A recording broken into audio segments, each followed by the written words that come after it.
One thing that Davos, you might say, and the people come here stand up for is liberal democracy. It's laughable that you would, or anyone would describe Davos as protecting liberal democracy.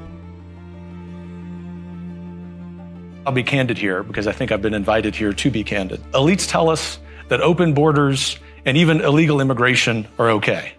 The average person tells us in the United States that both rob them of the American way of life. Elites also tell us that public safety isn't a problem in big American cities. Just travel to New York or Washington or Dallas, Texas.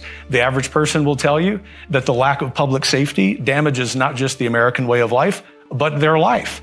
Elites tell us that we have this existential crisis with so-called climate change. The solutions, the average person know, cost more human lives, especially in Europe during the time that you need heating, than do the problem and the problems themselves. The fourth, China. The number one adversary, not just to the United States, but to free people on planet Earth.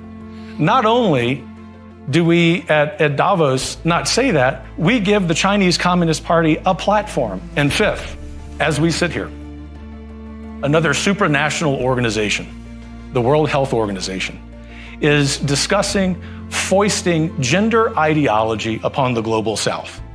These are practices that are under review, if not being rejected, by countries in Northern Europe.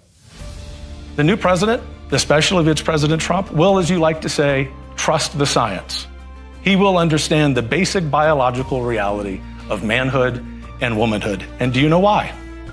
Not because of retribution, not because he's a dictator, but because he has the power of the American people behind him. Let me just correct the slight assertion you made there. We want Ukraine to win. We want to see Ukraine win with a lot more help from European allies. I think the United States has a role. Heritage has been clear about this for 2 years now, that there is a world in which we support military aid for Ukraine. Our first obligation in foreign policy is to look at it through the lens of what's best for the American citizen. Joe Biden has done a god-awful job in articulating what that is. The kind of person who will come into the next conservative administration is going to be governed by one principle, and that is destroying the grasp that political elites and unelected technocrats have over the average person.